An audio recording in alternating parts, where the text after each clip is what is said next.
لا حول ولا قوة إلا بالله العلي العظيم. أعوذ بالله من الشيطان اللعين الرجيم. بسم الله الرحمن الرحيم. الحمد لله والصلاة والسلام على رسول الله وعلى آل الله لا سيما بقية الله ولعنة الله على أعدائهم أعداء الله من يومنا هذا إلى لقاء الله. أما بعد فقد قال الله يا أيها الذين آمنوا كتب عليكم الصيام كما كتب على الذين من قبلكم لعلكم تتقون. عرض کیا تھا کہ خداوند عالم نے ہم انسانوں کو اشرف المخلوقات بنا کر نہیں بھیجا ہے، بلکہ اشرف المخلوقات بننے کی صلاحیت دے کر کے بھیجا ہے۔ صلاحیت کو پروان چڑھانا ہماری ذمہ داری ہے۔ اگر ہم نے ان صلاحیتوں کو پروان چڑھا دیا تو تمام مخلوقات سے افضل، اور اگر ہم نے اس میں کوتاہی برتی تو جانور جیسے یا جانور سے بھی بدتر ہو جائیں گے۔ جانور ہی نہیں، دنیا کی کائنات کی بدترین مخلوق بھی انسان ہے اور بہترین مخلوق بھی انسان ہے۔ ان شر الدواب عند اللہ الصم البکم الذین لا یعقلون۔ بدترین مخلوق خدا کے نزدیک کون ہے؟ یہی انسان ہے۔ بہترین مخلوق بھی یہ انسان اور بدترین مخلوق بھی یہی انسان ہے۔ بہترین مخلوق کون سا انسان؟ بہترین مخلوق وہ انسان ہے جس نے اپنی صلاحیتوں کو پروان چڑھا لیا، اور بدترین مخلوق وہ ہے جس نے اپنی صلاحیتوں کو زندہ درگور کر دیا۔ صلاحیتوں کو پروان چڑھانے کے لیے اللہ نے مربی بھیجے، ٹیلنٹ کو بڑھاوا دینے کے لیے اللہ نے کوچ بھیجے، معصوم کوچ، معصوم مربی، قوانین دیے، تعلیمات عطا کی، اور پھر مشق بھی کرائی، پریکٹس بھی کروا دی اس کی۔ چنانچہ ماہ رمضان اسی سلسلے کی ایک کڑی ہے، روزہ اسی سلسلے کی ایک کڑی ہے۔ خداوند عالم نے جو ہمارے لیے موقع فراہم کیا ہے کہ اس فرصت اور موقع سے فائدہ اٹھا کر کے ہم اپنی ان صلاحیتوں کو پروان چڑھا کر کے بہترین مخلوق بن سکیں۔ چنانچہ ارشاد ہوا کہ ہم نے روزہ کس لیے واجب کیا ہے، مقصد روزہ کیا، روزے کا اصلی فائدہ کیا ہے؟ اصلی مقصد روزے کا ہے متقی بنا دینا۔ تقوی کا معنی عرض کر دیا کہ یعنی خدا کی پسند ہماری پسند پر مقدم، خدا کی جو چیزیں خدا کو ناپسند ہیں اور جو چیزیں ہمیں ناپسند ہیں، خدا کی ناپسند ہماری ناپسند پر مقدم۔ اگر یہ صلاحیت حاصل ہو گئی ہمیں روزے سے تو روزہ ہمارا قبول، ورنہ یہ فاقے کے سوا کچھ بھی نہیں ہے۔ کل عرض کیا تھا کہ روزے کی 3 قسمیں ہیں، روزہ عام، روزہ خاص اور روزہ خاص الخاص، اخص روزہ۔ عام روزہ یہی ہے جو عام طور سے ہم لوگ رکھتے ہیں، ہمیں سے اکثریت یہ عام روزہ رکھتی ہے۔ کچھ چیزیں ہیں جس سے ہم اپنے کو کچھ گھنٹوں کے لیے یہ جو ہے بچا لیتے ہیں، لیکن روزہ خاص کیا ہے؟ روزہ خاص میں صرف پیٹ کا روزہ نہیں ہے، روزہ خاص میں زبان کا بھی روزہ ہے، آنکھوں کا بھی روزہ ہے، کان کا بھی روزہ ہے، ہاتھ کا روزہ ہے، پیر کا روزہ ہے۔ چنانچہ امام جعفر صادق علیہ السلام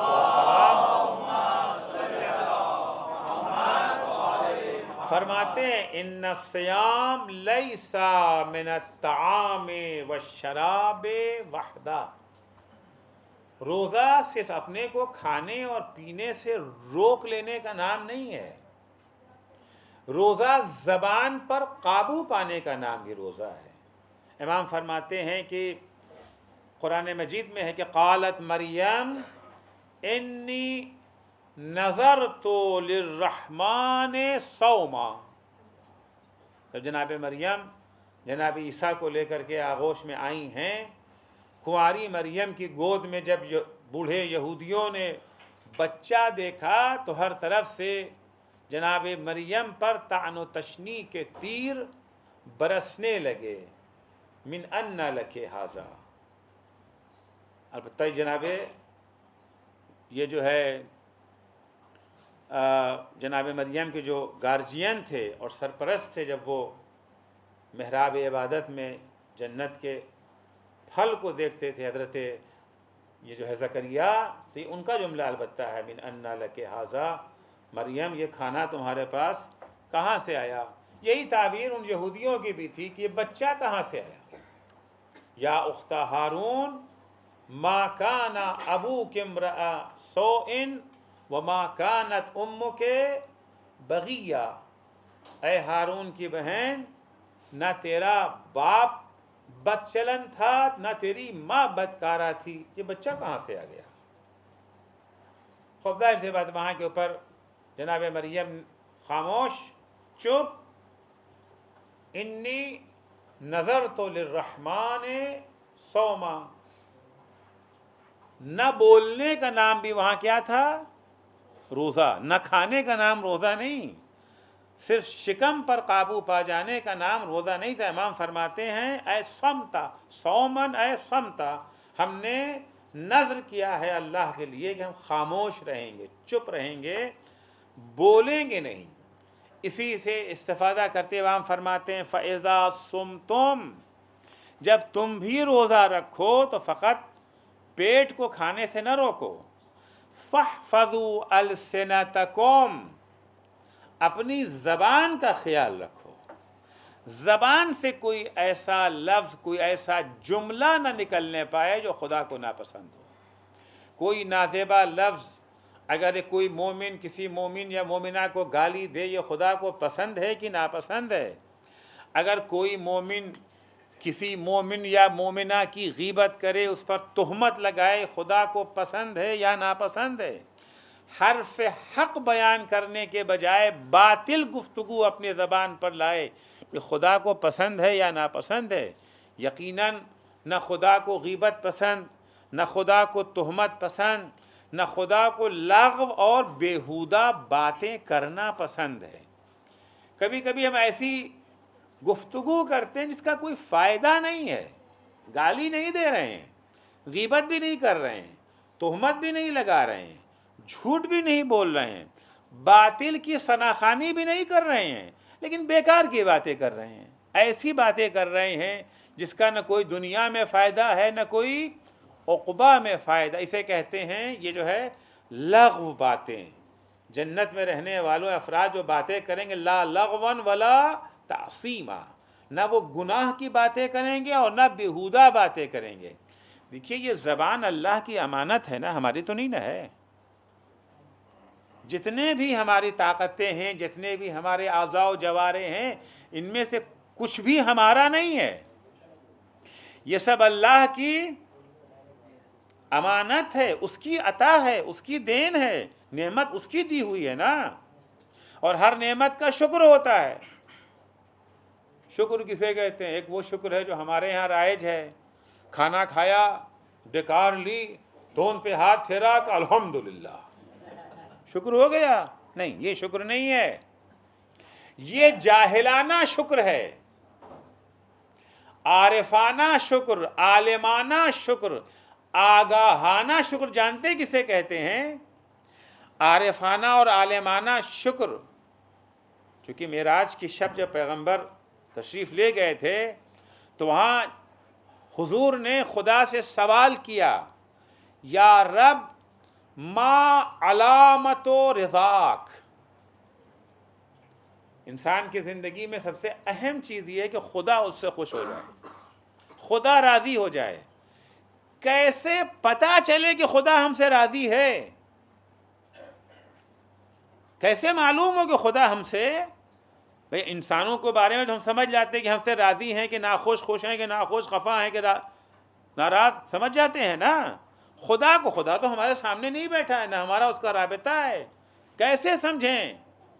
یہ سوال ہماری آپ کی طرف سے حضرت ختمی مرتبہ محمد مصطفیٰ صلی اللہ علیہ وآلہ وسلم نے پروردگار سے کر لیا، یا رب ما علامت و رضاک، خدا تو یہ بتا دے کیسے ہم سمجھیں کہ تو ہم سے راضی ہے۔ بہت اہم سوال ہے نا، بہت اہم سوال ہے۔ جواب آیا پروردگار کا، ہم جس سے راضی ہوں گے اس میں 3 صفت پیدا کر دیں گے۔ الزمہ ثلاث خصال، 3 صفت اس کے اندر پیدا کر دیں گے۔ میں تینوں صفت بیان کروں گا، ہم دیکھیں، آپ بھی دیکھیں کہ یہ 3 صفت ہم میں ہے یا نہیں۔ اگر یہ صفت ہے اس کا مطلب ہے خدا ہم سے راضی ہے، اور اگر یہ صفت موجود نہیں ہے تو علامت ہے کہ خدا ہم سے راضی، اور خدا نہ کرے کسی سے خدا راضی نہ ہو، کسی سے خدا ناراض ہو جائے۔ دنیا کی ناراضگی تو برداشت کی جا سکتی ہے، اہل دنیا اگر ناراض ہو گئے تو کیا کریں گے؟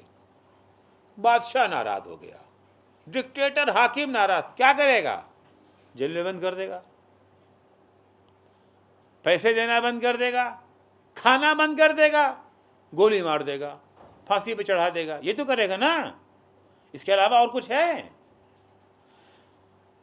جیل میں بند کر دیا، کئی سال جیل میں بند کرے گا؟ جب تک زندہ ہے تبھی تک تو 50 سال، 60 سال، 70 سال، 100 سال کے تکلیفیں برداشت، اس کے بعد تو آزاد ہو گئے نا۔ پھر تو گولی مار دیا، خوب مرنا کل تھا آج ہی مر گئے، کیا ہوا؟ کچھ گیا ہمارا؟ کچھ نقصان ہوا؟ کچھ نہیں۔ لیکن خدا نہ خواستہ اگر خدا ناراض ہو گیا، وہاں معاملہ 1 سال، 2 سال، 10 سال، 20 سال، 100 سال، 1000 سال کا نہیں ہے، ہمیشہ کا معاملہ ہے، جو گنتی سے باہر ہے۔ گنتیاں ہماری ختم ہو جائیں گی اور وہاں کی زندگی ختم ہونے والی نہیں ہے۔ تو وہاں خدا نہ کرے خدا ناراض ہو جائے۔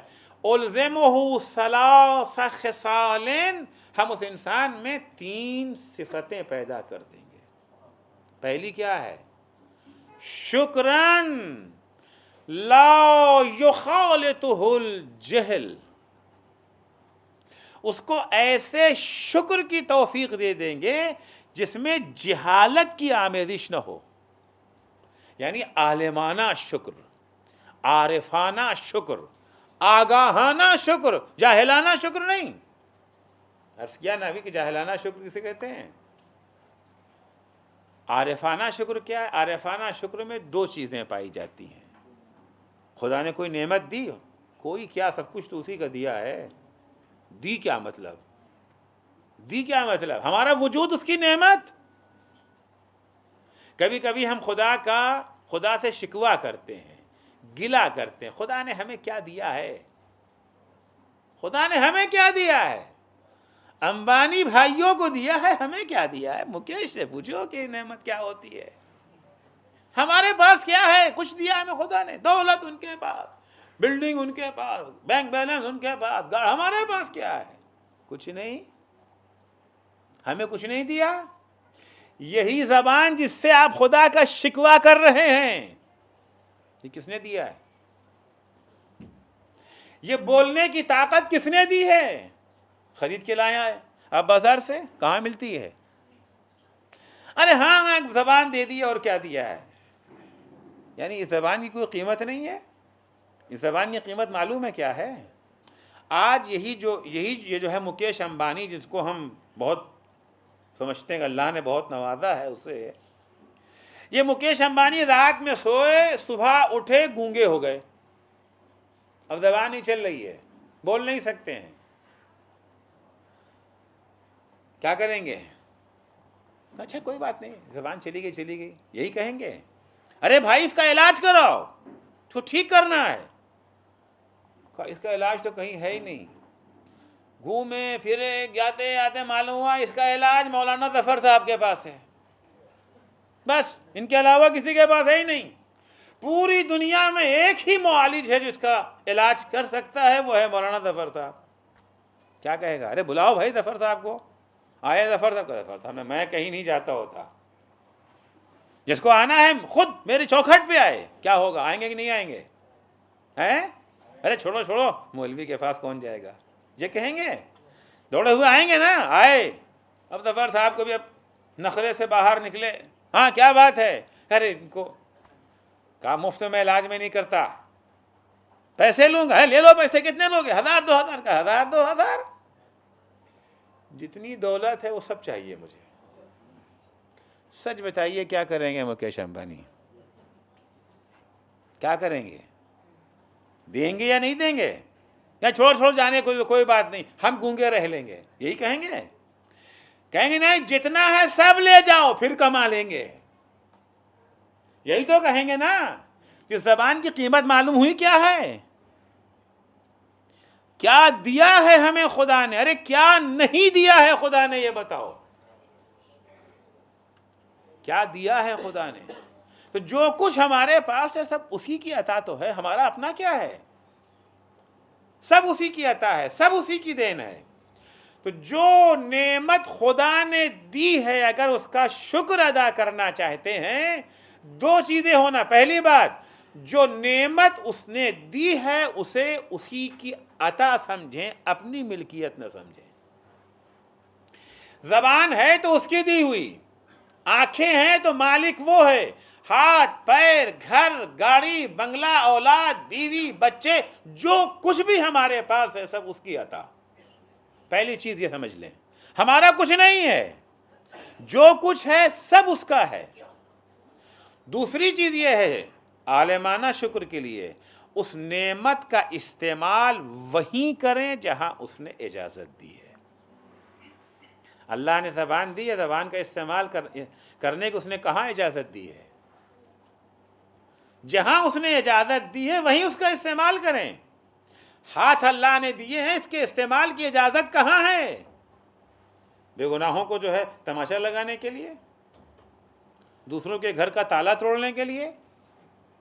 اجازت خدا نے کہاں دی ہے؟ جس نعمت کے استعمال کی اجازت پروردگار نے جہاں کہیں دی ہے وہاں اگر ہم نے استعمال کر دیا تو اسے کہتے ہیں عالمانہ شکر، اسے کہتے ہیں عارفانہ شکر، اسے کہتے ہیں آگاہانہ شکر۔ اگر یہ چیز موجود ہے تو شکر ہے، ورنہ وہ زبان سے الحمدللہ کہہ دینا، شکرا للہ کہہ دینا، یہ جاہلانہ شکر ہے، یہ غافلانہ شکر ہے۔ جس سے ہم راضی ہوں گے اس میں 3 صفت پیدا کر دیں گے۔ الزمہ ثلاث خصال، پہلی چیز کیا تھی؟ شکرن لا یخالطہ الجہل، ایسے شکر کی توفیق دیں گے جس میں جہالت کی آمیزش نہ ہو۔ دوسری کیا چیز ہے؟ ذکرن لا یخالطہ النسیان، اسے اپنے ایسے ذکر کی توفیق دے دیں گے جس میں فراموشی شامل نہ ہو، نسیان شامل نہ ہو۔ خدا کا ذکر کرنے والے بہت سے ملیں گے، تسبیح ہاتھ میں ہے، اللہ اکبر سبحان اللہ الحمدللہ، منہ زبان جو ہے ہونٹ ہر وقت ان کے ہلتے ہی رہتے ہیں، لیکن یہ ذکر کی بھی 2 قسمیں ہیں۔ صلوات پڑھیں محمد علیہ وسلم۔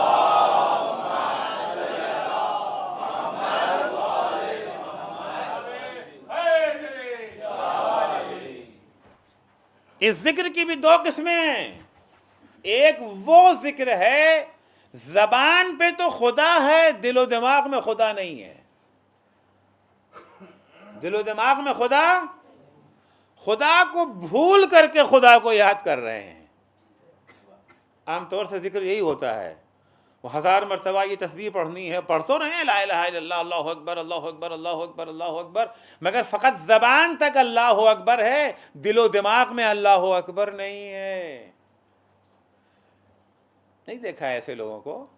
دکاندار ہیں، وہ پیشانی پہ سجدے کا نشان بھی، تسبیح چل بھی رہی ہے، سامان لینے آیا نقلی مال تھما دیا، یا اللہ یاد ہے کہ بھولا ہوا ہے؟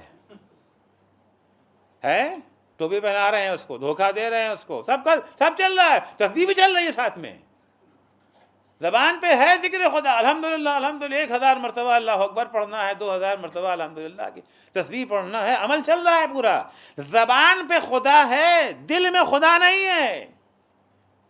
خدا فرماتا ہے شب معراج پیغمبر سے ہم جس سے راضی ہوں گے اس میں 3 صفتیں پیدا کر دیں گے، شکرن لا یخالطہ الجہل و ذکرن لا یخالطہ النسیان، ایسی یاد اپنی دے دیں گے، ایسے ذکر کی توفیق دے دیں گے، زبان ہلے یا نہ ہلے مگر دل میں خدا موجود ہے، دل میں خدا موجود۔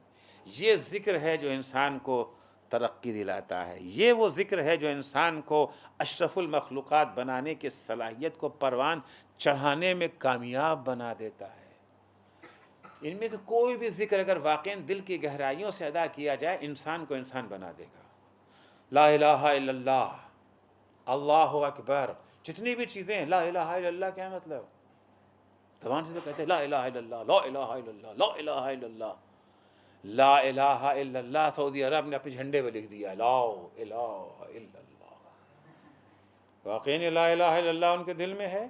لا الہ الا اللہ اگر دل میں ہوتا تو کبھی امریکہ کی غلامی نہ کرتے، کبھی نہ کرتے، کیوں لا الہ الا اللہ کا معنی کیا ہے؟ لا الہ، نہیں ہے کوئی معبود۔ معبود کسے کہتے ہیں؟ معنی بیان کیا تھا نا عبادت کا، عبادت یعنی اطاعت، یعنی کوئی شخص کوئی ہستی اس دنیا میں قابل اطاعت نہیں ہے سوائے اللہ کے۔ اگر کسی کا فرمان ہمارے یہاں جاری ہوگا تو وہ اللہ ہے، کسی کے حکم کی اگر تعمیل کریں گے تو وہ اللہ ہے، کسی کے آگے سر جھکائیں گے تو وہ اللہ ہے۔ سجدہ فقط زمین پہ پیشانی رکھ دینے کا نام نہیں ہے، سجدہ یعنی اس کے سامنے اپنے اختیارات کو ختم کر دینے کا نام ہے۔ اگر یہ چیز ہوتی تو امریکہ کے آگے کیوں جھکتے ہیں؟ خدا کا حکم ایک طرف، امریکہ کا حکم ایک طرف، سعودی عرب کس کو مانتا ہے؟ دیکھیے سامنے کی بات ہے نا، جھنڈے میں تو لکھا ہے لا الہ الا اللہ، ایک تلوار بھی لگا دی وہاں پر، یعنی اسلام کے نام کے اوپر فقط کیا دکھایا؟ تشدد، دہشت گردی، تلوار کاہے کی علامت ہے؟ ٹھیک ہے اسلام کے اندر جہاد ہے، خونریزی بھی ہے اسلام میں، لیکن صرف خونریزی نہیں ہے، ایک ڈاکٹر آپریشن بھی کرتا ہے مگر کبھی بھی اپنے یہ جو ہے مونوگرام میں چاقو اور قینچی کو نہیں رکھتا ہے، رکھتا ہے کبھی؟ آپریشن تو کرتا ہے نا، ضرورت پڑتی ہے آپریشن کرتا ہے، کیونکہ اس کا آپریشن بھی محبت کی علامت ہے، مظہر رحمت ہے اس کا آپریشن بھی۔ اسی طریقے سے اسلام میں جہاد ہے، خونریزی بھی ہے، لیکن یہ ویسی ہی خونریزی ہے جیسے ڈاکٹر خونریزی کرتا ہے۔ آج تک کسی نے ڈاکٹر کو دہشت گرد کہا ہے؟ جتنے بھی سرجن یہاں پہ ہیں سب کو لکھ تو ان کے آگے دہشت گرد، ٹیرورسٹ، کیوں؟ خون بہاتے ہیں۔ نہیں یہ خون بہانا اور ہے، ویسے اسلام میں جہاد میں خونریزی ہے، خون تو بہتا ہے، اتنی ہی بہتا ہے اسی طرح سے جس طرح سے ایک سرجن اپنے پیشنٹ کا آپریشن کرتا ہے۔ تو لا الہ الا اللہ کیا معنی؟ نہیں ہے کوئی قابل اطاعت سوائے اللہ کے۔ اگر یہ دل سے کہا ہوتا تو کوئی میں تو ہمارا نفس بھی تو آ گیا نا، ہمارا نفس بھی آ گیا، ہمارا دل بھی آ گیا، ہمارا نفس روزہ یہ جو ہے نہ رکھنا چاہتا ہے، دن میں کھانا چاہتا ہے۔ کس کی بات مانے؟ اللہ کی بات مانے یا جو ہے نفس کی بات مانے؟ ہمارا نفس غیبت کرنا چاہ رہا ہے، مروڑ ہو رہا ہے پیٹ میں، غیبت کیے بغیر چین نہیں ملنے والا ہے، کھانا ہی نہیں ہضم ہوتا، کیا کریں؟ جب تک دو چار کی غیبت نہ کر لیں کھانا ہضم نہیں ہوتا، کیا کریں؟ کس کی بات مانیں؟ اگر لا الہ الا اللہ دل سے کہا کہ بھی غیبت کریں گے، اگر لا الہ الا اللہ دل کی گہرائیوں سے کہا ہے کبھی غیبت کریں گے، اگر لا الہ الا اللہ دل کی گہرائیوں سے کہا ہے کبھی کسی ظالم کے آگے سر جھکائیں گے، کبھی کسی جھوٹے مکار حکمراں کی اطاعت کریں گے؟ کہ قرآن مجید میں جا بجا منع کیا ہے نا ان لوگوں کی اطاعت کرنے سے، نہیں کریں گے۔ یا اللہ اکبر، اگر اللہ اکبر کے ذکر کو واقعاً دل کی گہرائیوں سے کہتے، کیا معنی ہے اللہ، سمجھیں کہ اللہ اکبر کیا ہے؟ نہیں، یوں تو معنی سب کو معلوم ہوگا، اس بچے کو یہ معلوم ہوگا اللہ اکبر کا معنی کیا ہے۔ جانتے ہیں نا کہ اللہ یعنی سب سے بڑا ہے، سب جانتے ہیں۔ یہ زبان سے کہہ رہے ہیں یا دل سے کہہ رہے ہیں؟ اللہ سب سے بڑا ہے دل کی گہرائیوں سے کہہ رہے ہیں یا زبان سے کہہ رہے ہیں؟ ایک بات یاد رکھیے گا، دنیا میں جتنا کام بھی کوئی کرتا ہے سب یہ جو ہے بڑے کے لیے کرتے ہیں، چھوٹے کے لیے نہیں کرتے۔ مثال دوں، آپ کو جاب مل رہی، دو جگہ جاب مل رہی ہے، ایک جگہ کے اوپر تنخواہ ہے 10,000 روپے، ایک جگہ پہ تنخواہ 1,00,000 روپے، کہاں جائیں گے آپ؟ کہاں جائیں گے؟ 10,000 والے کے یہاں نوکری کریں گے 1,00,000 والے کے یہاں؟ 1,00,000 کیوں؟ اس لیے کہ 1,00,000 بڑا ہے، 10,000 چھوٹا ہے، یہی ہے نا۔ ہمیشہ انسان اچھا کام ہو یا برا کام، گناہ بھی اگر کرتے ہیں تو بڑے کے لیے کرتے ہیں۔ کیوں گناہ کرتے ہیں؟ کیوں کرپشن کرتے ہیں؟ کیوں رشوت لیتے ہیں؟ رشوت لینا اچھی بات ہے، نہیں ہے تو بری، پھر کیوں لیتے ہیں؟ کیا کریں، بچوں کو پالنا ہے نا، بچوں کا پیٹ پالنا ہے، بچوں کا کیریئر بنانا ہے، تو بچے ہماری نگاہ میں بڑے ہیں نا، ان کی قیمت زیادہ ہے، لہذا لے لیتے ہیں۔ 5 روپے کی جو ہے رشوت بھی چھوڑتے نہیں ہیں، جو ملے لے لو۔ ایک دفعہ ایک صاحب کے یہاں گئے رشوت لے کر کے 1,00,000 روپے کی رشوت، بڑا کام کرانا تھا، 1,00,000 روپے لے کے گئے، وہ دیکھتے ہی بھڑک گئے۔ وہی صاحب جو 5 روپے نہیں چھوڑتے تھے، جو صاحب 5 روپیہ نہیں چھوڑتے تھے، وہ 1,00,000 کی رشوت دیکھ کے بھڑک گئے کہ بھگ جاؤ، ہم رشوت نہیں لیتے، ہم بہت صاف ستھرے افسر ہیں۔ ہو کیا گیا بھائی ان کو؟ آج کون سے مولانا کا جو ہے موعظہ ان کے اوپر کام کر گیا؟ بات کیا ہے؟ کل تک یہ 5 روپیہ بھی چھوڑنے کو تیار نہیں ہوتے تھے، آج 1,00,000 روپیہ کا مولانا اینٹی کرپشن، انہوں نے کیمرہ لگا دیا ہے یہاں پر، دو گے تو کیمرے میں بات آ جائے کہ پہنچ جائیں گے جیل۔ اب کیوں نہیں لے رہے ہیں؟ اس لیے کہ ان کو اپنی عزت، آبرو، نوکری اس 1,00,000 سے زیادہ بڑی نظر آتی ہے۔ تو جب بھی انسان جرم کرتا ہے، جب بھی انسان گناہ کرتا ہے، اچھا یا برا کوئی بھی کام کرتا ہے، چھوٹے کے لیے کبھی نہیں کرتا، ہمیشہ بڑے کے لیے کرتا ہے۔ اب بڑا کسی کی نگاہ میں اولاد بڑی ہے، کسی کی نگاہ میں یہ جو ہے بیوی بڑی ہے، کیا کرے، بیوی کا آرڈر ہے، ان کی فرمائش ہے کہ فلاں جو ہے وہ ہمیں ہار چاہیے، فلاں چاہیے، زیور چاہیے، بنگلہ چاہیے، کیا کریں، تنخواہ میں تو ہو نہیں پاتا، مجبور ہیں رشوت لینے کے لیے۔ یہ بڑا چھوٹا ہوتا کیا ہے؟ بڑا چھوٹا کیا ہوتا ہے؟ نہ دنیا میں کچھ بڑا ہے، نہ دنیا میں کچھ چھوٹا ہے۔ ایک دوسرے کے جب یہ جو ہے مقابلے میں آتے ہیں تب یہ بڑا چھوٹا معلوم ہوتا ہے۔ بچے سے ہم پوچھتے ہیں یہ انگوٹھی بڑی ہے یا یہ جو ہے گھڑی بڑی ہے؟ زور سے بولو۔ گھڑی بڑی ہے۔ گھڑی کیا ہے؟ بڑی ہے نا، یاد رکھنا، چھوٹا مت کہتے نا اس کو بعد میں۔ یہ گھڑی کیا ہے؟ بڑی ہے۔ اب ہم پوچھ رہے ہیں یہ گھڑی بڑی ہے یا یہ فائل بڑی ہے؟ ابھی تو آپ نے کہا تھا گھڑی بڑی ہے، سامنے چھوٹی ہو گئی۔ تو یہ پہلے کیا تھی؟ گھڑی بڑی تھی، اب کیا ہو گئی؟ چھوٹی ہو گئی، اب فائل بڑی ہو گئی۔ اب ہم آپ سے پوچھتے ہیں کہ یہ فائل بڑی ہے یا یہ جو ہے پوڈیم بڑا ہے؟ کون بڑا ہے؟ فائل چھوٹی ہو گئی نا۔ ابھی آپ نے کہا تھا فائل بڑی ہے، ابھی آپ نے کہا تھا فائل بڑی ہے، اور اب فائل کیا ہو گئی؟ کیوں؟ اکیلے نہ کوئی چھوٹا ہوتا ہے نہ کوئی بڑا ہوتا ہے۔ جب کسی چیز کے سامنا ہوتا ہے، مقابلہ ہوتا ہے، تب معلوم ہوتا ہے کون بڑا ہے کون چھوٹا ہے۔ سمجھ میں آ رہی ہے بات؟ گناہ کس لیے کرتے ہیں؟ جرم کس لیے؟ دنیا میں اچھا یا برا کوئی بھی کام کس لیے کرتے ہیں؟ چھوٹے کے لیے نہیں کرتے ہیں، ہمیشہ بڑے کے لیے کرتے ہیں۔ جسے بڑا سمجھتے ہیں اس کی خاطر کام کرتے ہیں۔ عزیزو، جتنے بڑے ہیں سب کو خدا کے سامنے لاؤ۔ کبھی عہدہ بڑا ہے، کبھی خاندان بڑا ہے، کبھی کنبہ بڑا ہے، کبھی اولاد بڑی ہے، کبھی ہمارا افسر بڑا ہے، کبھی ہماری عزت بڑی ہے، کبھی ہم عزت کی خاطر، کبھی دولت کی خاطر، کبھی منصب کی خاطر، کبھی جان بچانے کی خاطر بہت سارے کام کرتے ہیں۔ ان سب کو خدا کے سامنے لاؤ۔ جب یہ خدا کے مقابلے میں آئیں گے تو کہیں گے اللہ ہو اکبر، اللہ سب سے بڑا ہے، یہ سب چھوٹے ہو کر کے رہ جائیں گے، عہدہ چھوٹا ہو جائے گا، دولت چھوٹی ہو جائے گی، مکان چھوٹا ہو جائے گا، عزت و آبرو چھوٹی ہو جائے گی، سب بڑے ہو جائیں گے۔ عزت و آبرو کا تقاضا ہے کہ گناہ کرو، دولت کا تقاضا ہے گناہ کرو، بیوی بچوں کا تقاضا ہے گناہ کرو، افسر کا تقاضا ہے گناہ کرو، حاکم کا تقاضا ہے گناہ کرو، اللہ کا حکم ہے گناہ نہ کرو۔ اگر دل کی گہرائیوں سے ہم نے کہہ دیا اللہ اکبر، پھر کبھی گناہ کے قریب بھی نہیں جائیں گے۔ صلوات پڑھیں گے محمد و آل محمد۔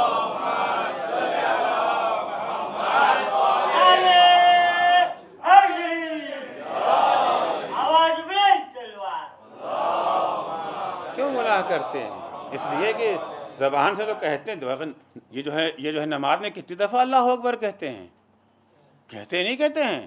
خوب ایک اللہ اکبر تو واجب ہے ہر نماز میں، اس کے بعد مستحب کتنے اللہ اکبر ہیں؟ تسبیح پڑھتے ہیں وہاں پہ اللہ اکبر ہے، سجدے سے اٹھے اللہ اکبر، سجدے میں گئے اللہ اکبر، رکوع سے پہلے اللہ اکبر، رکوع کے بعد ہر جگہ تو اللہ اکبر، ہزاروں مرتبہ دن میں اللہ اکبر کہتے ہیں، اس کے بعد بھی گناہ کرتے ہیں۔ کیوں؟ یہ ذکر زبان تک ہے، خدا کو بھلا کر کے اللہ اکبر، ذکراً لا یخالطہ نسیان۔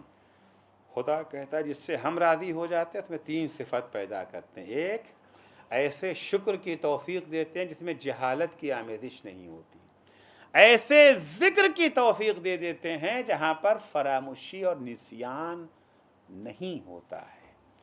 تیسری چیز، وَمُحَبَّتًا لا یؤثر علی محبتی احدا، ہم اسے اپنی ایسی محبت دے دیتے ہیں۔ یوں تو ہم سبھی دعویٰ کرتے ہیں کہ ہمارے دل میں اللہ کی محبت ہے، اہل بیت کی محبت ہے، امام حسین کی محبت ہے، حضرت علی کی محبت ہے، دعویٰ کرتے ہیں نا، لیکن محبت اور محبت میں فرق ہے۔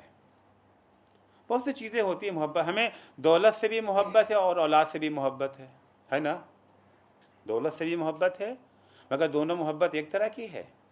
خدا نہ خواستہ میرا بچہ بیمار پڑ گیا اسپتال میں ایڈمٹ، اب کیا کریں گے؟ پیسہ خرچ کریں گے یا رکھے رہیں گے؟ یا دولت کو قربان کرو یا اولاد کو، تو کیا کریں گے؟ دولت کو قربان کر دیں گے نا، اور اولاد کو بچا لیں گے۔ ہمیں بہت سی چیزوں سے محبت ہے۔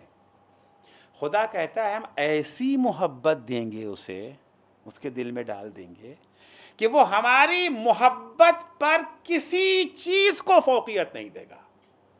وَمُحَبَّتًا لَا يُؤْثِرُ عَلَى مُحَبَّتِ أَحَدًا، اگر واقعاً ایسی محبت ہمارے دل میں پیدا ہو جائے پھر ہم کبھی خدا کی نافرمانی کریں گے؟ انسان اپنے محبوب کا حکم کبھی نہیں ٹالتا، یاد رکھیے گا۔ اگر دعویٰ محبت ہے اور اطاعت نہیں ہے تو دعویٰ جھوٹا ہے۔ سچے اور جھوٹے دعوے کی پہچان یہی ہے۔ آپ بچے سے کہہ دیں بیٹا تمہیں بہت محبت کرتا ہوں، باپ جو کلیجے سے لگائے، چچا کلیجے سے لگائے، بیٹا تم سے بہت محبت کرتا ہوں، بہت محبت کرتا ہوں۔ بیٹے نے کہا پاپا یا انکل مجھے فلاں کھلونا لا کے دے دیجیے۔ ہاں ہاں بیٹا بالکل، شام کو آئے خالی ہاتھ، پاپا لائے نہیں، انکل لائے نہیں، ارے بیٹا بھول، اچھا کل لا دیں، چلو ایک دن کی چھوٹ مل گئی، 2 دن کی چھوٹ مل گئی، لیکن اگر آپ مسلسل نہ لائے اور آپ نے کہا بیٹا تم سے بہت محبت کرتے ہیں، انکل آپ جھوٹ بولتے ہیں، یہی تو کہے گا، کہو گے نا؟ صرف زبان سے کہتے ہیں بیٹا تم کو ہم بہت چاہتے ہیں، لیکن عمل میں ایک بات ماننے کو تیار نہیں۔ بچہ بھی ایسی محبت کو قبول نہیں کرتا ہے جس کے ساتھ اطاعت نہ ہو۔ امام جعفر صادق علیہ السلام فرماتے ہیں تعصی الالہ وَأَنْتَ تُظْهِرُ حُبَّهُ هَذَا لَعُمْرِي فِي الْفِعَالِ بَدِيعُ، تم ایک طرف سے اللہ کی محبت کا بھی دعویٰ کرتے ہو، دوسری طرف سے اللہ کی نافرمانی کرتے ہو، گناہ کرتے ہو اس کا۔ میری جان کی قسم یہ تو بڑا عجیب معاملہ ہے، یہ کیسے ہو سکتا ہے کہ تم جس کی محبت کا دعویٰ کرو اسی کی نافرمانی کرو، اس کی باتوں کو نہ مانو۔ وہ کہہ رہا ہے جھوٹ نہ بولو، ہم جھوٹ بولے جا رہے ہیں، اللہ ہم تجھ سے بہت محبت کرتے ہیں۔ وہ کہتا ہے غیبت نہ کرو، ہم غیبت کیے جا رہے ہیں، اللہ ہم تجھ سے بہت محبت کرتے ہیں۔ وہ کہتا ہے دیکھو ہمیشہ مظلوموں کے مددگار بننا، ظالموں کے دشمن بننا۔ ہم نے الٹا کر دیا ہے، ہم مظلوموں کے دشمن ہیں اور ظالموں کے ساتھی بنے۔ اللہ تجھ سے بہت محبت کرتے ہیں، مولا علی آپ سے ہم بہت محبت کرتے ہیں۔ امام فرماتے ہیں تعصی الالہ وانت تظہر حبہ ھذا لعمری فی الفعال بدیع، تم اللہ کی نافرمانی کرتے ہو اور اس کی محبت کا دم بھرتے ہو، میری جان کی قسم یہ تو بڑا عجیب معاملہ ہے۔ کیوں عجیب معاملہ ہے؟ لو کان حبک صادقا لاطعتہ، کیونکہ اگر تمہاری محبت سچی ہوتی تو تم اس کی اطاعت کرتے۔ کیوں؟ ان المحب لمن یحب یطیع، قانون یہ ہے کہ انسان جس کسی سے محبت کرتا ہے اس کی اطاعت بھی کرتا ہے۔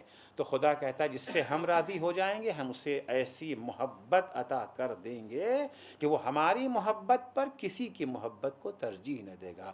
ہمیں دولت سے محبت ہے، خدا سے محبت ہے، خدا کہہ رہا ہے یہ دولت نہ لینا۔ اگر محبت ہمیں خدا سے زیادہ ہے تو ہم دولت کو چھوڑ دیں گے، اور اگر ہمیں دولت سے محبت زیادہ ہے تو ہم خدا کو چھوڑ دیں گے۔ قرآن مجید کی آیت ہے سورہ توبہ میں، قل ان کان آباؤکم وابناؤکم واخوانکم وازواجکم وعشیرتکم واموال اقترفتموها وتجارة تخشون كسادها ومساكن ترضونها احب الیکم من اللہ ورسولہ وجہاد فی سبیلہ فتربصوا حتی یأتی اللہ بامرہ۔ خداوند عالم نے یہاں 8 محبتوں کا تذکرہ کیا ہے جو عام طور سے ہمارے ہاں پائی جاتی ہے، فطری ہیں یہ محبتیں، اسلام ان محبتوں کا مخالف نہیں ہے، لیکن یہ محبتیں خدا کی محبت پر اثر انداز نہ ہوں۔ کون کون سی محبت ہے؟ ایک اپنے یہ جو ہے ماں باپ سے محبت، فطری محبت ہے، ٹھیک ہے، ماں باپ سے محبت کرنا اسلام منع نہیں کرتا ہے۔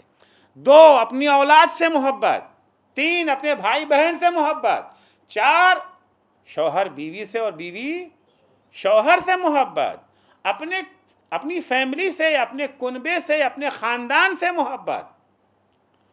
قل ان کان آباؤکم 1، ابناؤکم 2، اخوانکم 3، ازواجکم 4، عشیرتکم کنبہ خاندان فیملی 5، واموال اقترفتموها جو دولت تم نے اکٹھا کی، ظاہر سے بات ہمیں اپنی دولت سے بھی محبت ہے، محبت نہ ہوتی تو حفاظت کیوں کرتے، سیف میں کیوں رکھتے؟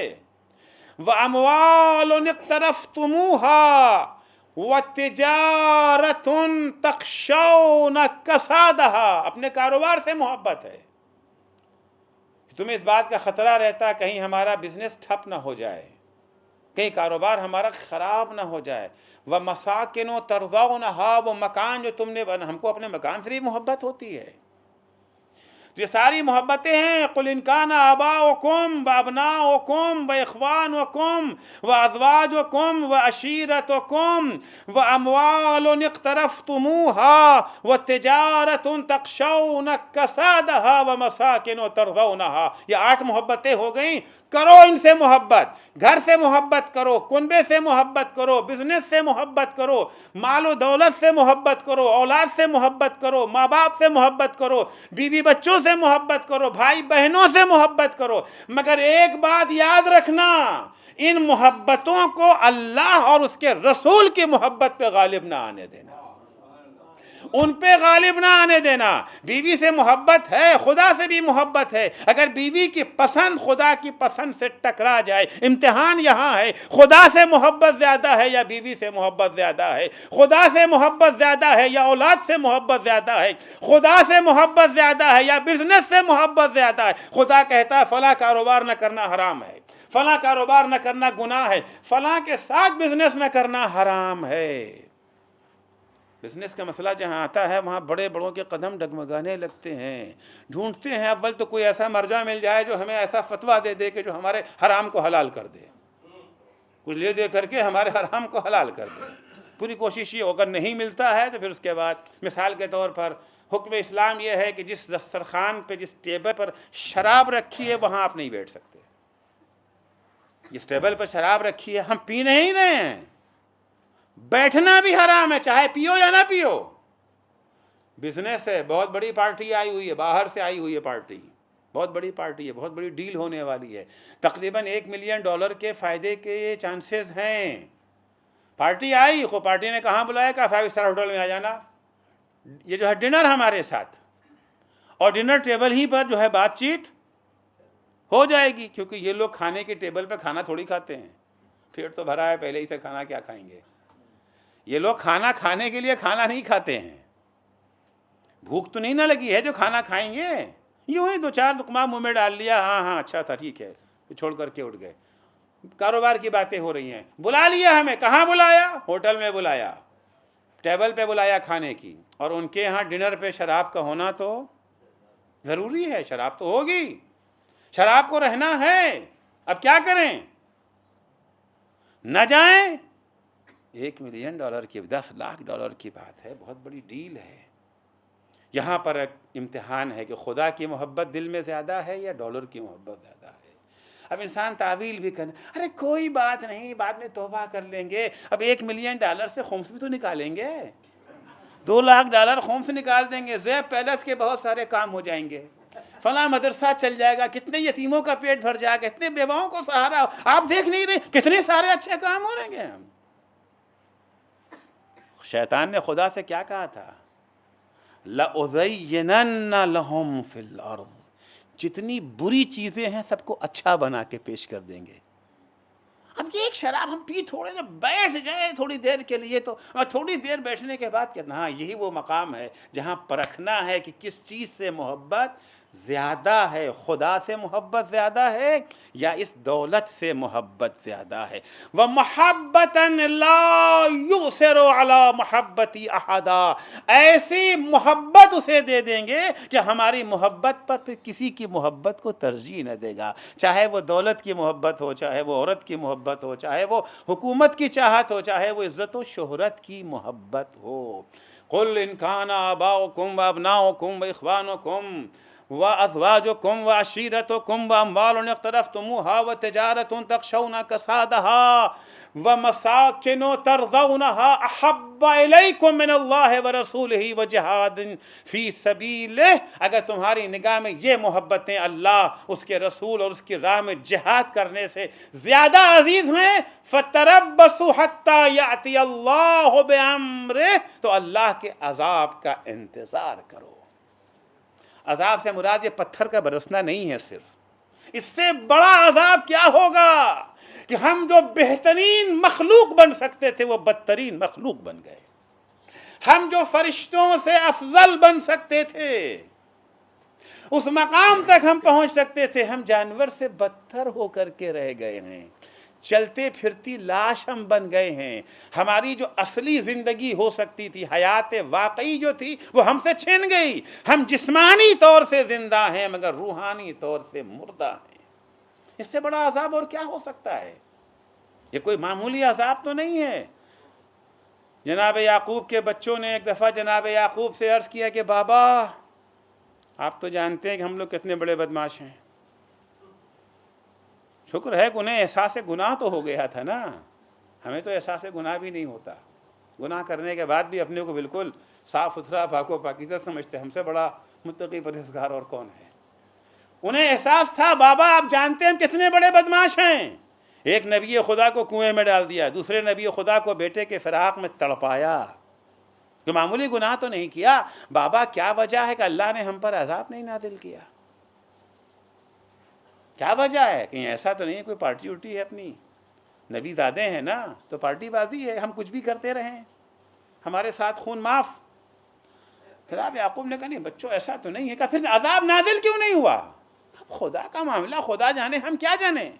کہ مگر آپ سے تو خدا کی گفتگو ہوتی ہے، آپ کا رابطہ ہے، آپ کا کنیکشن ہے، پوچھئے خدا سے کہ اللہ نے ہم پر عذاب کیوں نہیں نازل کیا۔ مناجات میں جناب یعقوب بیٹھے بارگاہ عزتی میں عرض کیا بار الہ ہمارے بچے پوچھ رہے ہیں ہم نے اتنا سارا گناہ کیا، ہم پر عذاب کیوں نہیں، یہ چھوٹ کیوں ہمارے لیے ہے؟ جبکہ سابقہ تو عذاب آتے تھے نا۔ آواز قدرت آئی یعقوب ہم نے تمہارے بچوں پہ عذاب نازل کر دیا ہے، انہیں احساس سے عذاب نہیں ہے۔ کہ خدایا تو پھر یہ بھی بتا دے وہ عذاب کیا ہے، کل وہ پھر پوچھیں گے کہ یعقوب اس سے بڑا اور عذاب کیا ہو سکتا ہے؟ تمہارے بچوں کو ہر چیز میں مزہ ملتا ہے سوائے ہماری یاد کے، سوائے ہماری یاد کے۔ آج ہے نا ہم لوگ کا یہ عالم، 3 گھنٹہ بیٹھ کے فلمیں دیکھ لیں گے، کوئی تھکن نہیں ہوتی ہے۔ تھوڑی دیر عبادت کے لیے اگر ذرا مولانا کوئی لمبی نماز پڑھا دے، پھر دیکھیے 5 منٹ اگر افطار میں تاخیر ہو جائے، کوئی لمبی دعا لے کر کے بیٹھ گئے۔ مولانا نے کہا کہ دعائے افتتاح ہوتی نہیں، آج ہم افطار سے پہلے ہی دعائے افتتاح پڑھیں گے۔ پھر دیکھیے کیا حال ہوتا ہے، کتنے لوگ ٹکتے ہیں۔ ناول مل جائے، پوری ناول رات بھر پڑھتے رہیں گے، نیند نہیں آئے گی، انہیں کے سامنے قرآن رکھ دیجئے، پھر دیکھیے کیا عالم ہوتا ہے، نیند آتی ہے کہ نہیں آتی ہے۔ جو بے خوابی کے شکار ہے ان کو بھی نیند آنے لگے گی۔ ہر چیز میں مزہ ملتا ہے ہمیں سوائے ذکر خدا کے۔ یعقوب اس سے بڑا عذاب اور کیا ہو سکتا ہے؟ اس سے بڑا اور عذاب کیا ہے؟ ہمیں اشرف المخلوقات بننا تھا، بہترین مخلوقات بننا تھا، اور ہم بدترین مخلوقات بن کر کے رہ گئے۔ حتی یاتی اللہ بامرہ ومحبتا لا یؤثر علی محبت احد۔ یہ 3 صفت اگر پیدا ہو گئی، اس کا مطلب ہے کہ خدا ہم سے راضی ہے۔ اس نعمت پر خدا کا شکر ادا کرے، اس کی حفاظت کی کوشش کرے، کیونکہ یہ بہت قیمتی سرمایہ ہے۔ سرمایے کا حاصل ہو جانا کافی نہیں، اس کا باقی رہنا بھی تو ضروری ہے نا۔ آپ نے آج 1 لاکھ روپیہ کما لیا، وہ کما لیا، اس کی حفاظت بھی ضروری ہے۔ مال جتنا قیمتی ہوتا ہے، خطرہ اس کے لیے اتنا ہی زیادہ ہوتا ہے۔ جب آپ کے جیب میں 10 روپے ہوتے ہیں، آپ لوکل ٹرین میں آسانی سے سفر کرتے ہیں، کوئی فکر نہیں۔ کوئی فکر ہوتی ہے؟ لیکن اگر کوئی آپ کے پاس 10 لاکھ آپ کے بیگ میں ہے، یوں لگائے ہیں، کبھی دائیں دیکھتے ہیں، کبھی بائیں دیکھتے ہیں، ہر ایک سے خطرہ محسوس کرتے ہیں، کہیں یہ نہ چھین لے، کہیں کسی کو پتہ بھی نہیں آپ کے پاس کیا ہے۔ مال زیادہ ہے نا، خطرہ بڑھ گیا، حفاظت اتنی ہی زیادہ، خطرات اتنے ہی بڑھ جاتے ہیں۔ یہ بہت بڑی نعمت ہے کہ کسی کو یہ نعمت حاصل ہو جائے کہ خدا اس سے راضی ہے۔ شیطان پیچھے لگا ہے ڈاکہ ڈالنے کے لیے، اتنی ہی حفاظت کی ضرورت ہے۔ اور اگر خدا نہ خواستہ ہم نے جب اپنا جائزہ لیا، نہ وہ شکر ہمارے پاس ہے، نہ وہ ذکر ہمارے پاس ہے، نہ وہ محبت ہمارے پاس ہے، تو پھر موقع ابھی ہے نا۔ جب تک زندگی کی سانسیں چل رہی ہیں تب تک موقع ہے۔ یہ معبود کا کرم ہے کہ اس نے دروازہ بند نہیں کیا، اب تم 20 برس کے ہو گئے، 50 برس کے ہو گئے، بس اب نہیں، ایسا نہیں ہے۔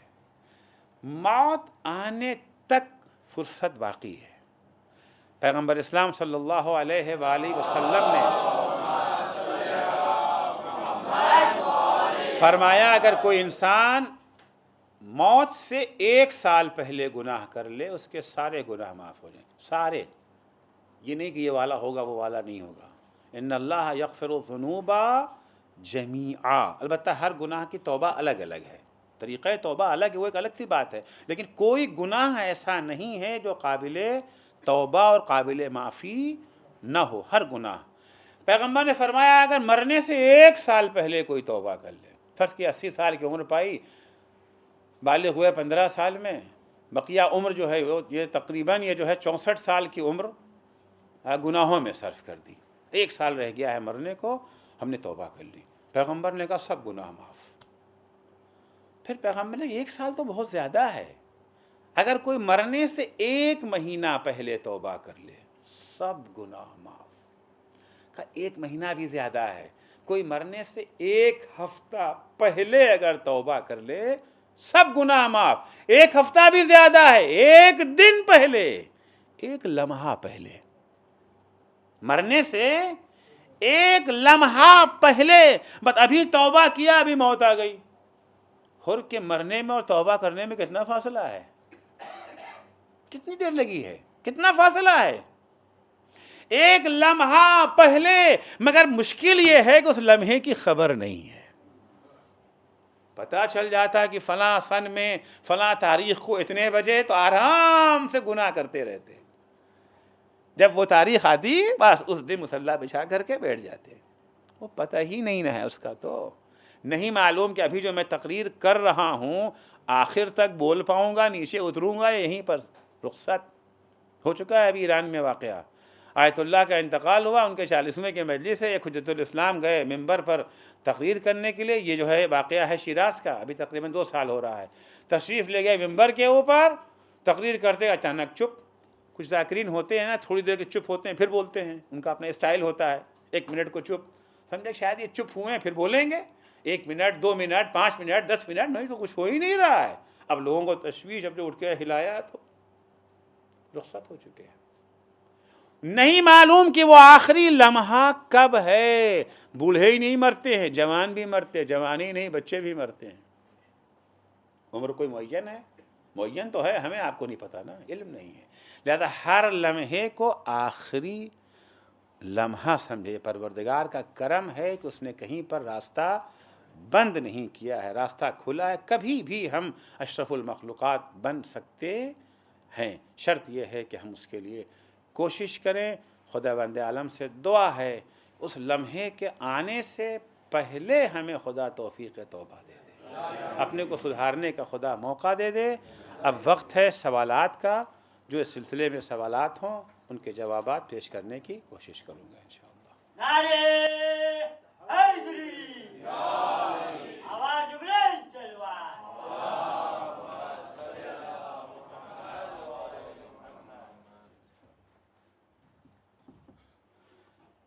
بسم اللہ الرحمن الرحیم۔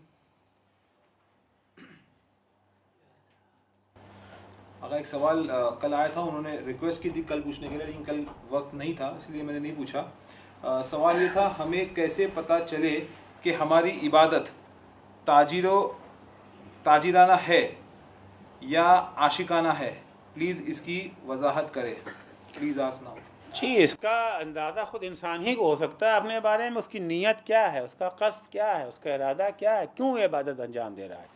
اگر وہ عبادت انجام دے رہا ہے جنت کے لالچ میں تو ظاہر سے بات ہے یہ عبادت کیا ہے، تاجرانہ عبادت ہے۔ لیکن اگر اسے پتہ رہے کہ چاہے ہمیں جنت ملے یا نہ ملے، حتیٰ اگر خدا ہمیں عبادت کرنے کے جرم جہنم میں بھی ڈال دے، مگر ہم اس کی عبادت کریں گے، اس سے عشق کریں گے، اس سے محبت کریں گے، اس کا مطلب ہے کہ نہ یہ جو ہے غلامانہ عبادت ہے اور نہ یہ کیا ہے، تاجرانہ عبادت ہے۔ کوڑے پڑیں گے پھر بھی عبادت کریں گے، ڈنڈے پڑیں گے پھر بھی کچھ نہیں ملے گا، کہہ دیا نماز میں کوئی ثواب نہیں ہے۔ ہم ثواب میں تھوڑی پڑھ رہے ہیں، ہم تو عشق خدا میں پڑھ رہے ہیں۔ عرض کیا تھا میں نے کل کہ ہمارا سارا عمل جو ہوتا ہے، جنت اور جہنم ہماری نگاہوں کے سامنے ہے، لیکن اہل بیت جب عمل کرتے ہیں تو جنت اور جہنم کو پیچھے چھوڑ دیتے ہیں۔ ہمارے ہاں جنت و جہنم ہمارے آگے، اہل بیت کیا جنت و جہنم ان کے پیچھے۔ نہ وہ جہنم کے خوف سے عبادت انجام دیتے ہیں اور نہ جنت کے لالچ۔ کیسے پتہ چلے کہ ہماری عبادت کون سی ہے؟ تو ہم خود ہی سمجھ سکتے ہیں، کسی کے دل کا بھید کوئی دوسرا نہیں بتا سکتا ہے۔ ہم کس لیے عبادت کر رہے ہیں ہم جانتے ہیں، ہم جانتے ہیں یا ہمارا خدا جانتا ہے، دوسرے کو پتہ نہیں ہے۔ یہ اگر دوسرا سوال یہ ہے، گناہ سے بچنے کے لیے اگر کوئی انسان سارا دن سحر سے افطار تک اگر مسجد میں رہے یا سارا دن سو کر نکال دے اور کوئی کام نہ کرے تو کیا روزہ صحیح ہے؟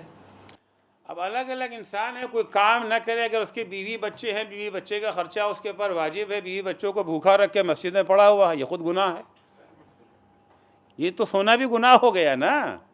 ذمہ داریوں کو پورا نہ کرنا، ذمہ داریوں سے عہدہ برا نہ ہونا، کچھ سماجی ذمہ داریاں ہیں، کچھ فیملی کی ذمہ داریاں ہیں، کچھ فردی ذمہ داریاں ہیں۔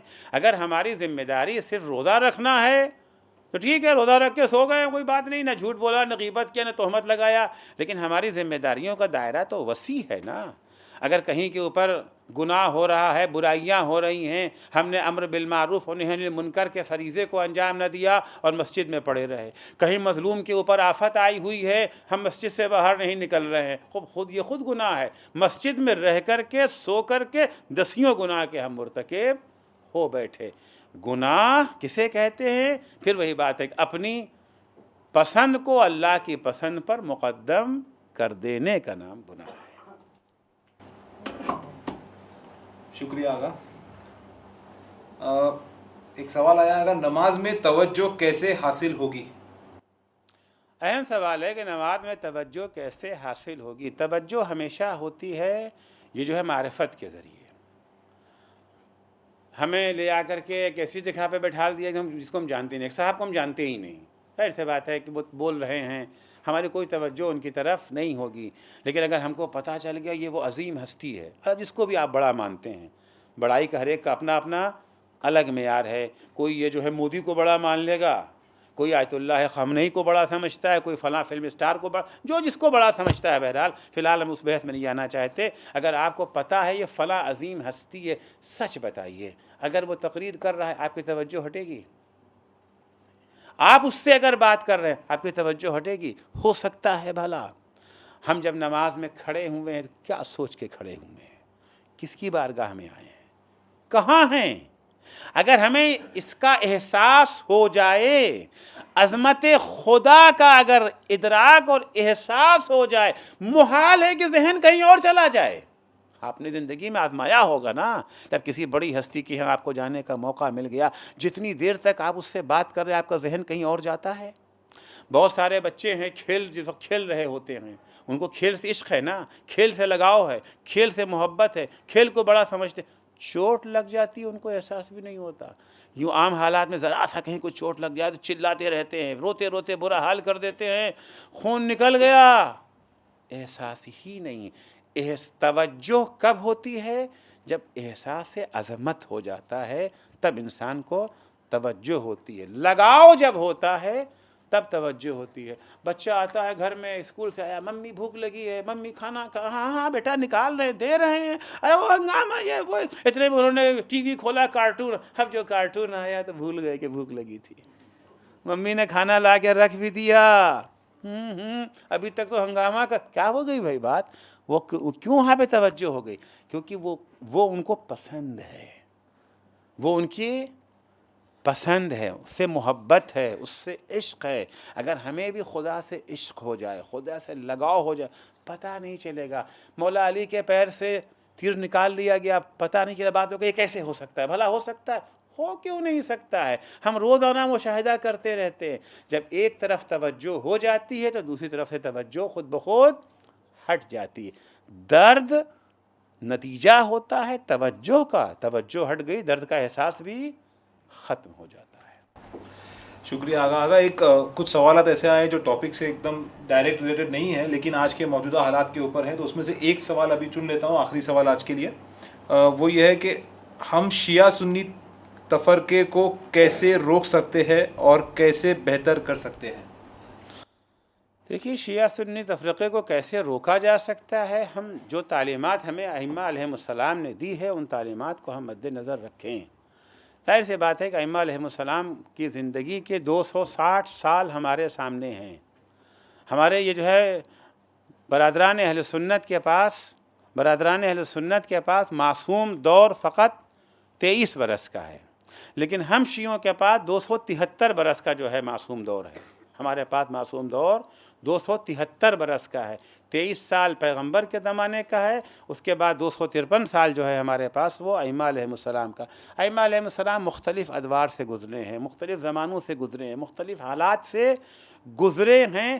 دیکھیں کہ ائمہ علیہم السلام کی زندگی میں کیا رہا ہے. آیا ائمہ نے یہ جو ہے مسلمانوں کے اندر تفرقہ ڈالنے کی کوشش کی تھی یا ہمیشہ اتحاد کی کوشش کی؟ اگرچہ ان کو اتحاد کا جواب اتحاد سے نہیں ملا ہے. کبھی کبھی ہم لوگ کو بس فائدہ کیا ہے, ہم تو اتحاد کی باتیں کرتے, وہ تو نہیں کرتے.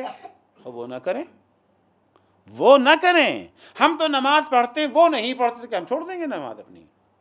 ہم اپنی ذمہ داری کو نبھا رہے ہیں, ہم ان کے ذمہ دار نہیں ہیں. وہی راستہ, وہی طریقہ جو ائمہ طاہرین علیہم السلام نے اپنایا, وہی راستہ جو مولا کائنات نے اختیار کیا.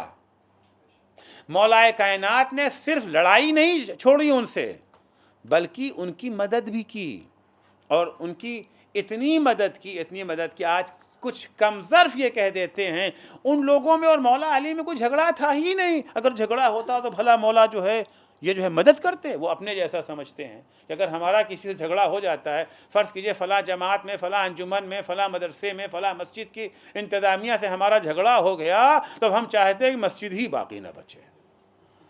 جس کے ہم سیکریٹری نہیں ہیں، جس کے ہم صدر نہیں، وہ مسجد باقی ہی کیوں رہے؟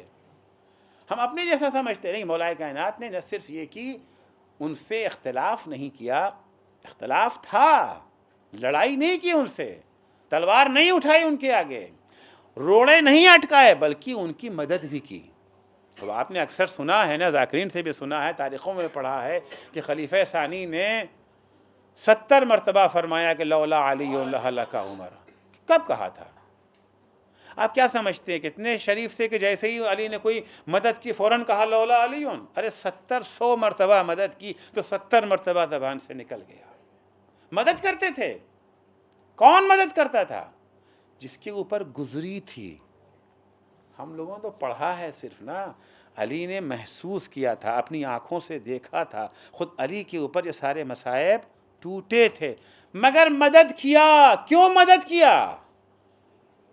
ان کی خاطر نہیں، اسلام کی خاطر. فرض کیجئے کہ کسی مدرسے کا پرنسپل ہمیں نہ بنایا جائے، ہم چاہتے تھے بننا، کسی اور کو بنا دیا گیا.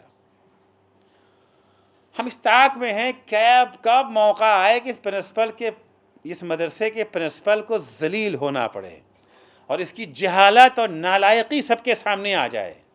فرض کیجئے کوئی سوال آ گیا، پرنسپل صاحب کو جواب نہیں آتا، مجھے جواب آتا ہے. میں نے کہا میں تو نہیں بتاؤں گا. یہ موقع ہے، آج پتہ چلے گا یہ کتنے پانی میں ہے. سب سمجھ جائیں گے یہ پرنسپل جاہل پرنسپل ہے. مولا کائنات کے زمانے میں ایسے ہی ہوا. خلیفہ کوئی اور ہے، روم سے سوال آتا ہے. سوال کس کے پاس آیا ہے؟ خلیفہ رسول اللہ کے پاس آیا ہے، خلیفۃ المسلمین کے پاس آیا ہے.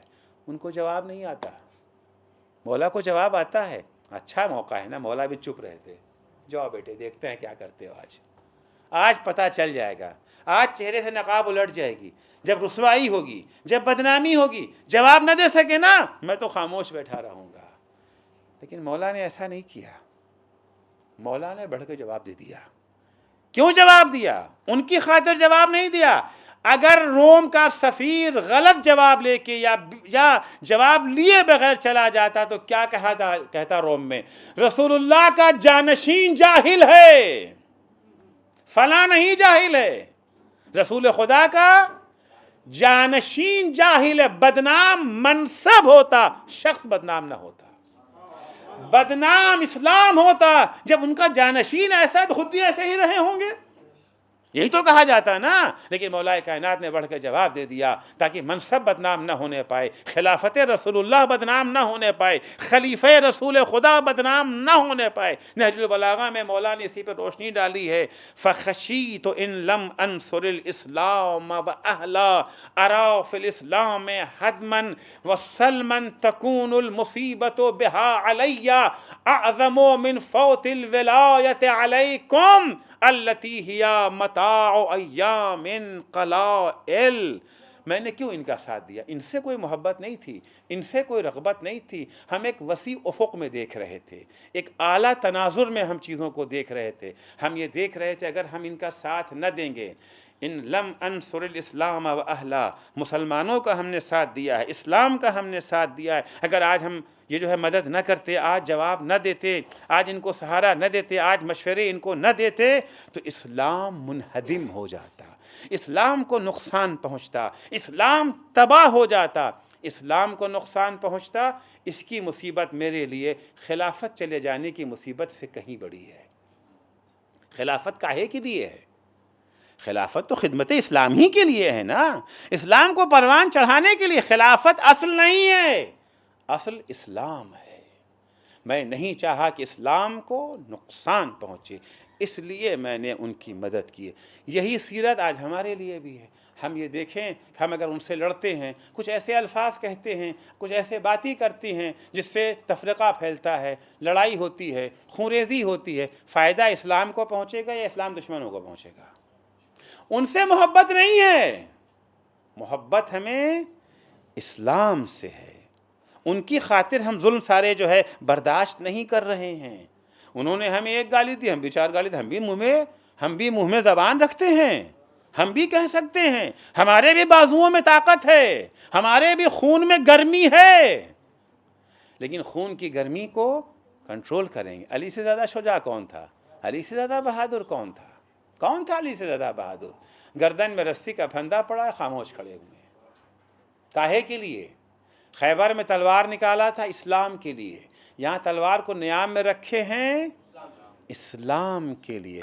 خیبر میں کتنے یہودی مسلمان ہوئے نہیں معلوم، لیکن جس وقت علی کے گردن میں رسی کا پھندا تھا، 2 یہودی مدینے آئے ہوئے تھے. اچانک ایک یہودی نے کہا اشہد ان لا الہ الا اللہ اشہد ان محمد رسول اللہ.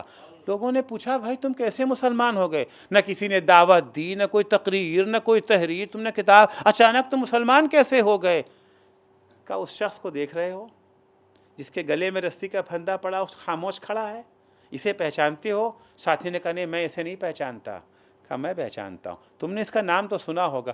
تم نے سنا ہے نا کہ خیبر میں ایک علی آیا تھا جس نے ہمارے مرہب پہلوان کا سر قلم کیا تھا، جس نے قلعہ خیبر کو توڑ دیا تھا، دروازہ اکھاڑ لیا تھا. کہا ہاں. کہا یہ وہی علی ہے، یہ وہی علی ہے. اتنا شجاع، اتنا بہادر، اور اتنی خاموشی، اتنا صبر.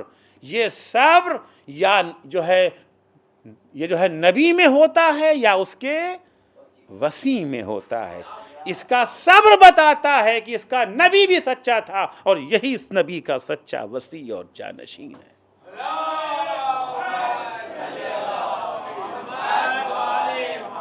نعرہ تکبیر، نعرہ تکبیر، نعرہ رسالت، نعرہ رسالت، نعرہ حیدری، آواز بلند چلوائے. ہم کس طرح سے اتحاد قائم کر سکتے ہیں، کس طرح بحث اسلامی قائم کر سکتے ہیں؟ سیرت ائمہ کو دیکھیں، انہی کی پیروی کریں. کسی کے سننے کی ضرورت نہیں ہے. ان کو نہ سنیں. کس کو سنیں؟ اہل بیت کو سنیں، جن کے ہم شیعہ ہیں، جن کے ہم اطاعت گزار ہیں. انہوں نے کیا طریقہ اختیار کیا تھا، کفار کے سامنے کیا طریقہ تھا، آپس میں کیا طریقہ تھا. ہمیشہ وہ یہ دیکھتے تھے کہ ہمارے کس عمل سے اسلام کو کتنا فائدہ، کتنا نقصان پہنچتا ہے. جس عمل سے اسلام کو نقصان پہنچے اسے چھوڑ دو، جس عمل سے اسلام کو فائدہ پہنچے اسے اپنا لو. السلام علیکم ورحمۃ اللہ. خدا سے دعا ہے کہ بار الہ ہمارے درمیان اتحاد و اتفاق کی فضا کو قائم فرمائے. بار الہ ہمیں لڑائی جھگڑے تفرقے نزاع سے محفوظ رکھ. معبود تو نے ہمیں نعمت وحدت دی ہے، نعمت اتحاد دیا. خود تو کہتا ہے فَأَصْبَحْتُمْ بِنِعْمَتِهِ إِخْوَانًا. جب ہم ہلاکت کے دہانے پر کھڑے ہوئے تھے اپنے اختلاف کی بنا پر، لڑائی جھگڑے کی بنا پر، تیری نعمت کے طفیل ہمارے درمیان اتحاد اور اتفاق قائم ہو گیا. خدایا ہمیں توفیق دے ہم اس اتحاد کو برقرار رکھ سکیں، قائم رکھ سکیں. معبود تجھے واسطہ ہے محمد و آل محمد کا، منجی بشریت. انسانیت آج تباہی کے دہانے پہ کھڑی ہوئی ہے. وہ ہستی جو انسانیت کو تباہی سے جو ہے محفوظ رکھ سکتی ہے. میری مراد حجت ابن الحسن حضرت امام مہدی عجل اللہ تعالی فرجہ الشریف سے ہے. بار الہ تو ان کے ظہور میں تعجیل فرما. جب حضرت کا ظہور ہو تو ہمارے اعمال ایسے ہوں کہ ہم ان کے اصحاب و انصار میں شمار ہو سکیں. اللہم عجل فی فرج مولانا صاحب الزمان وجعلنا من عوانہ و انصارہ.